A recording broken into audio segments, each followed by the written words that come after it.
Have you ever felt like, being a quote-unquote good person or just living a truly meaningful life is, I don't know, this endless, exhausting checklist of obligations? Oh, absolutely. Like a list you can never quite finish. Right. You know that feeling. It's like you wake up every single morning and the moral to-do list is already a mile long. And Yeah. if you miss even one box, you're just, well, somehow fundamentally failing at the whole human experience. Yeah, it's an incredibly heavy burden to carry. And it's surprisingly common, honestly. We often internalize this unwritten cultural rule that goodness requires constant, agonizing effort Mm. and highly visible suffering. The underlying assumption always seems to be if it isn't really hard, it must not count. Yeah, it's like viewing morality as a stressful corporate performance review. Oh, that's a good way to put it. You're just constantly waiting for upper management to point out where your metrics are slipping. But today, we're taking a deep dive into a source that offers a massive, unexpected breath of fresh air. We really are. We're looking at this profound text titled The Gift of Gratitude, a conversation on life, love, and freedom by Ferry de Bruins. And the mission of our deep dive today is to explore a radical reframing of faith, morality, All right. and legacy. Right, it's a complete mindset shift. Exactly. Moving away from this heavy burden of suffering and sacrifice and stepping into, well, a profound release of joy and freedom. And the way the author arrives at this freedom is what makes the text so remarkable. He weaves together foundational Islamic theology, the incredibly rich cultural history of the Cape Malay people in South Africa. Which is fascinating on its own. It really is. Yeah. And he brings in the linguistic nuances of both Arabic and Africans alongside some beautifully intimate intergenerational wisdom. Yeah. So by pulling all these threads together, he fundamentally redefines what it means to leave a lasting legacy. It basically serves as this brilliant deconstruction of how human culture wraps itself up and disguises itself as religious obligation. Okay, let's unpack this.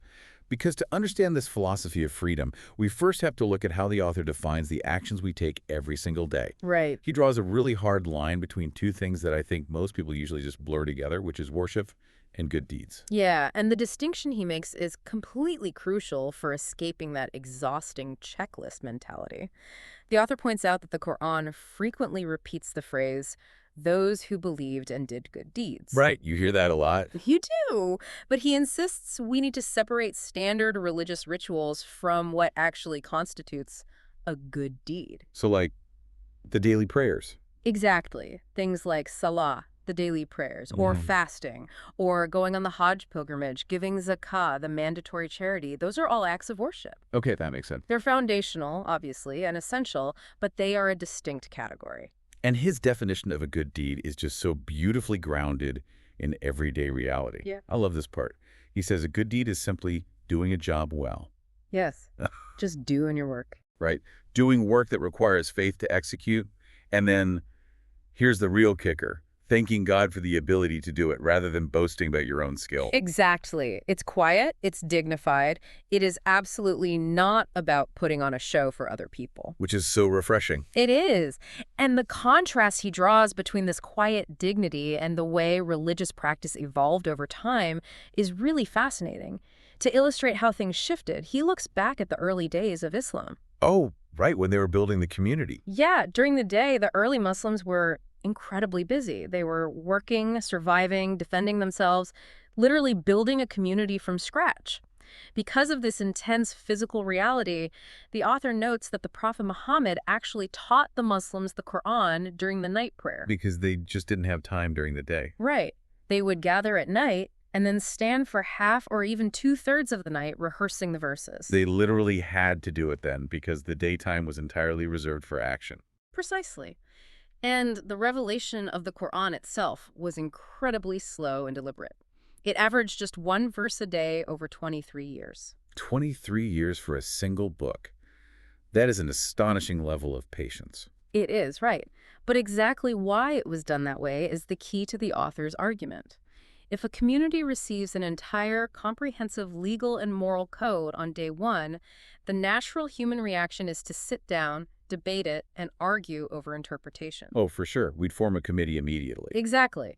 But by receiving the text so slowly, it wasn't immediately confused with endless commentary. The community received a small piece of guidance, and they were simply too busy acting on it during the day to argue about it. Action was the absolute priority. Yes. But the author points out a historical shift. Over time, as the community achieved victory and stability through that quiet, grueling action, it began to attract a very different kind of person. Right, the attention seekers who show up after the hard work is already done. The historical record definitely backs that up. The Yeah. author writes that over 1 million hadiths, these are the recorded sayings and traditions of the Prophet, along with absolute mountains of commentary, were generated later on by people who, in his words, had nothing to do. Wow, nothing to do. That's a strong statement. It is. He argues that the faith was turned into empty talk shops. It's a psychological shift, really. When building a society is no longer the immediate life or death priority, people begin looking for other ways to gain status. So they turn to debating. Exactly. Intellectualizing, debating, and generating massive volumes of commentary becomes a way to appear pious without having to do the quiet, physical labor of a builder. Okay, wait, I have to jump in here and push back a bit. Sure. Is the author saying that studying theology or analyzing religious texts or discussing religion is just a complete waste of time? Because that sounds like he's dismissing hundreds of years of genuine scholarship. It's a totally understandable concern, but his critique is highly specific. He isn't against learning itself. He's against substituting action and quiet dignity with loud, empty debates. He's calling out a historical phenomenon where people he calls losers and hypocrites basically take over what builders actually sacrifice to make. Oh, I see. It's about the ego. Exactly. Hmm. The human ego's desire to appear intellectual often buries the pure, action-oriented foundation of a movement. He even points out how major historical figures who are known for their physical contributions and quiet faith like Ali bin Abi Talib and Fatima were sometimes sidelined or canceled in favor of nobodies. Canceled, really? Yeah, he compares this phenomenon to the lies people invent during wars or in court cases, narratives constructed entirely by people who just want the spotlight. That makes a lot of sense when you frame it around ego. Yeah. It's like the difference between the person who quietly builds the community center brick by brick and the person who shows up 5 years later just to give a 3-hour speech about themselves in the auditorium. That is a perfect analogy. But this brings up a massive question for me. If true faith is about focused, quiet action rather than endless debate, well, what happens when that action inevitably has to stop? Because at the end of our lives, the building stops. Right. The transition from a life of action to whatever comes next is one of the most profound sections of the text. To answer your question, the author brings up a very famous Arabic hadith that outlines exactly what happens when a human being dies and their worldly deeds cease. Because the talk shops don't matter anymore. Exactly. He notes that truth finally starts when we return to Allah, and all the debates and talk shops of this world fade away entirely. I know the source material dives deep into the Arabic grammar here, which is fascinating. Can you walk us through what this hadith actually says remains after a person passes? Absolutely. The hadith specifies 3 things that can outlive you. In Arabic, it's recorded as adaqwatin jariya, ilmin mutafawbi, waladin aliyin yadullah. Translated, this means your ongoing legacy is a continuing charity, beneficial knowledge, or a righteous child who prays for you. Okay, now typically, when human beings hear a list like that in a religious context, the immediate reaction is just overwhelming pressure. Oh, absolutely. The instinct is to panic. Right. You hear that list, and you immediately think, okay, I need to set up a massive charity foundation, and I need to write a groundbreaking book of knowledge, and I need to raise perfect children. The author recognized that exact panic. And this is where he offers an incredible release valve based entirely on linguistic structure. This is the part that I love. It's so good. He breaks down the Arabic grammar word by word, focusing on something incredibly small but structurally critical. The Arabic word connecting those 3 potential legacies is awe. Okay, and what does awe translate to? It translates to or. Not and. Exactly. It is not wa, which translates to and. So the hadith actually says your legacy is a continuing charity or beneficial knowledge or a righteous child. This just blew my mind when I read it. It is literally like walking into the first day of class, right? Yeah. And you read this terrifying college syllabus that lists these 3 massive, impossible final projects. You're sweating. And then suddenly you realize you only have to pass one of them to graduate. You don't have to do all 3. That analogy perfectly captures the emotional shift the author is trying to trigger. The mechanism of mercy here is literally in the grammar itself. Because if the word was and, If the word were "and," it would be completely despair-inducing. It would create this narrow, virtually impossible standard that almost everyone would fail. I mean, how many people realistically have the resources to fund a continuing charity, the genius to leave behind beneficial knowledge, and the circumstances to raise a righteous child all at once? Basically nobody. Right. But because the word is "or," it proves that the theology is explicitly designed as a door of mercy and ease.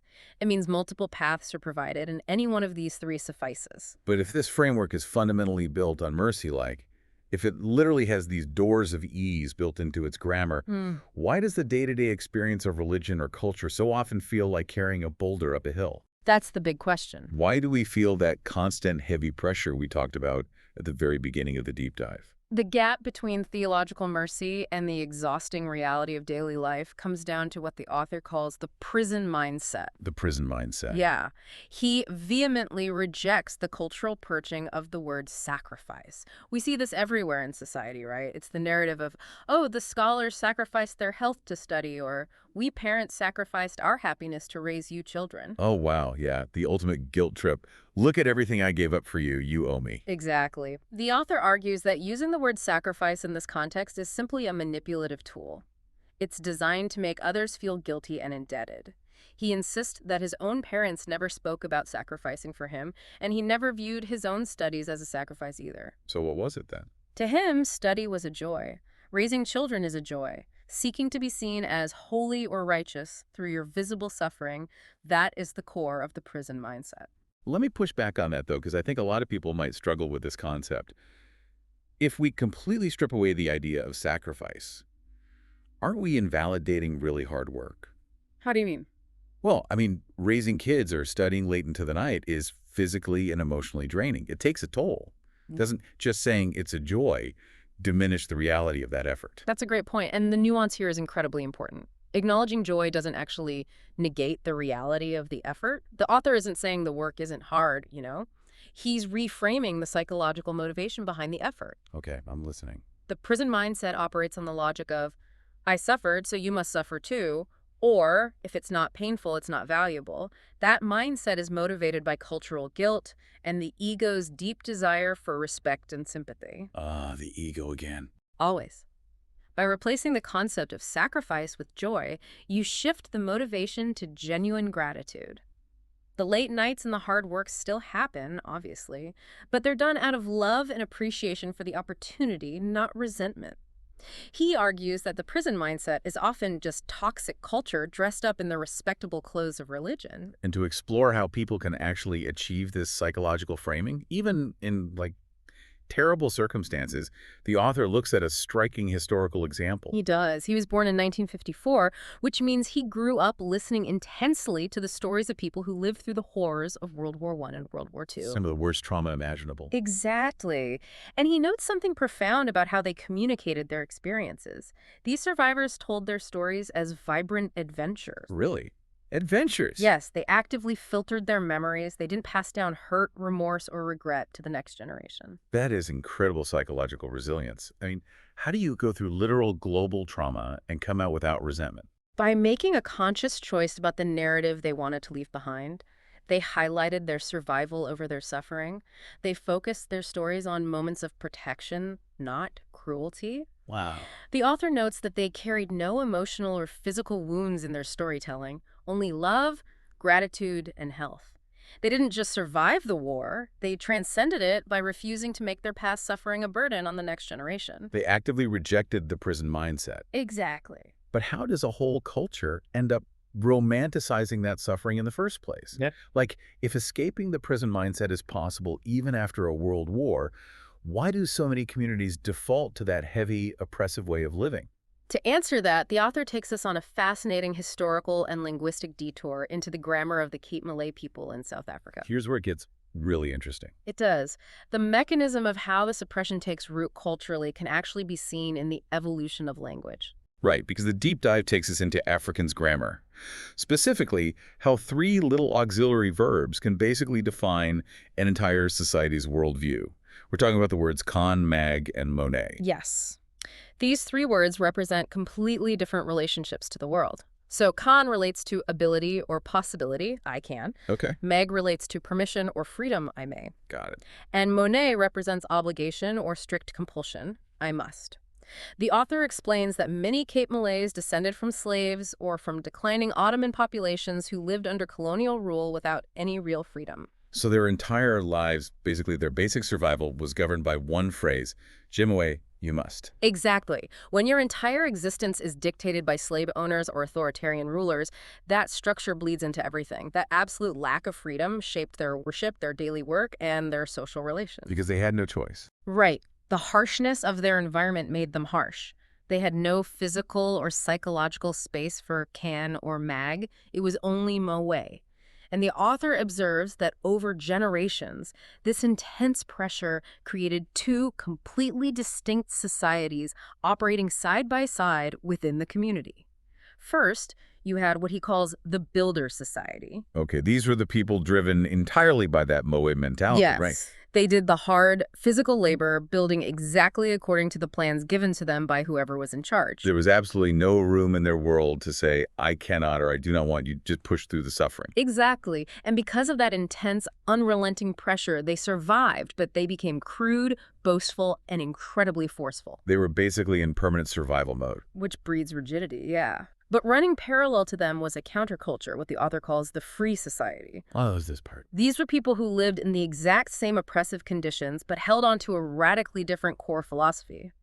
Amon moi sam lue. Which translates so beautifully to, everyone must live together beautifully. It's so poetic. And the expression he shares from this free society is so evocative. They would say, Gihom si chops and gihom si zosis, which literally means give him his chops and give him his sausage. Yes. It's such a wonderfully earthy, dignified expression of basic equality. Right. It just means everyone gets their fair share. Everyone is seen, regardless of status. Exactly. It makes me think of two entirely different ways to host a dinner party. You know? Oh, how so? Well, the Builder Society is like a host who flawlessly executes a rigid Michelin star menu. The food is technically perfect.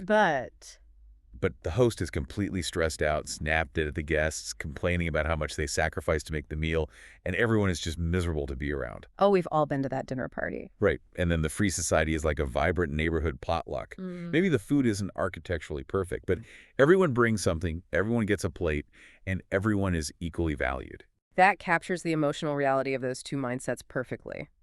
The author actually distills this historical divide down to a profound metaphor.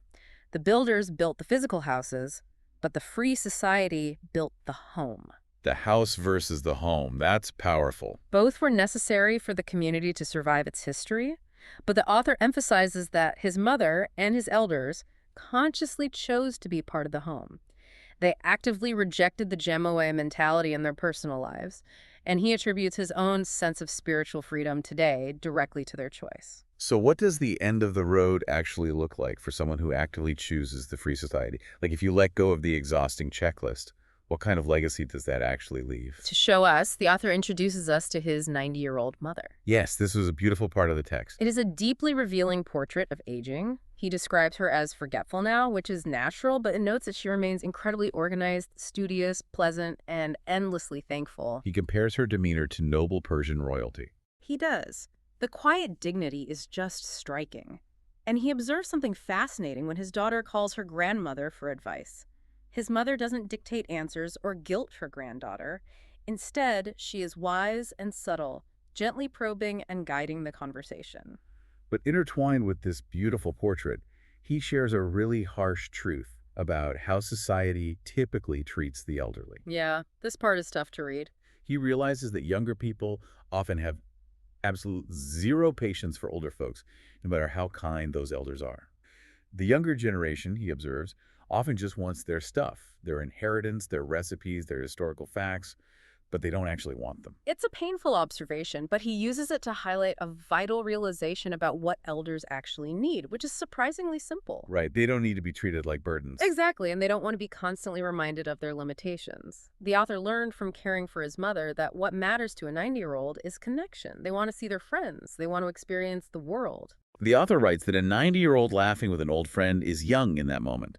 Feeling the sun on her face makes her alive in that moment.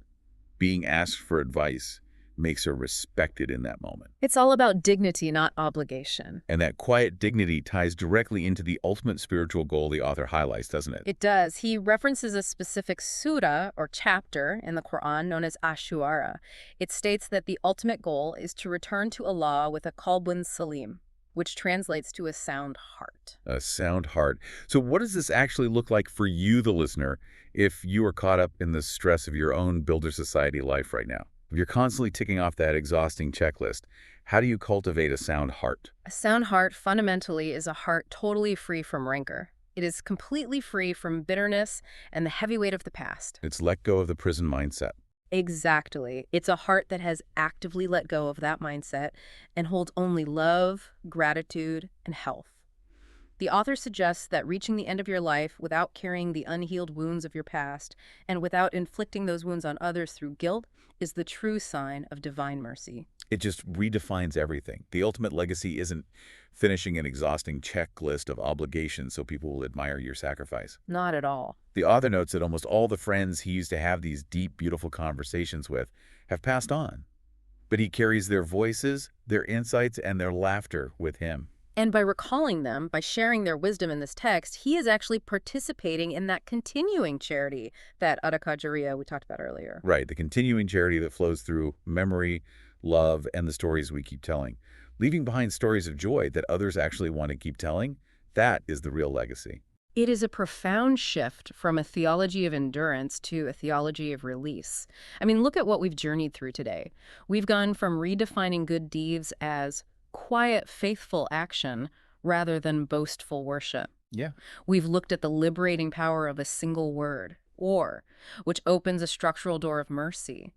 We've seen the psychological danger of the prison mindset that demands we suffer simply because others did. And we've explored the historical reality of choosing to build a warm home rather than just a rigid house. Exactly. It is incredible how shifting your perspective away from Jaimoe, can completely change the trajectory of your life and the lives of everyone who remembers you. It's about doing the necessary work, but actively refusing the guilt and the ego that usually accompany it. Doing that requires a daily, conscious choice. It requires us to look at our daily obligations and honestly ask ourselves if we're performing them out of fear and a need for status, or out of a genuine appreciation for the ability to do them at all. And that brings us to the end of our deep dive today. We are taught by so many aspects of our modern culture to measure our worth by how much stress we can endure and how much we loudly sacrifice for others. But if the highest spiritual achievement is actually arriving at the end of your life with a heart completely free of bitterness, a heart that simply enjoys the sun on its face without an ounce of guilt, how does that change the very next thing you do today? Are you building a house right now, or are you building a home?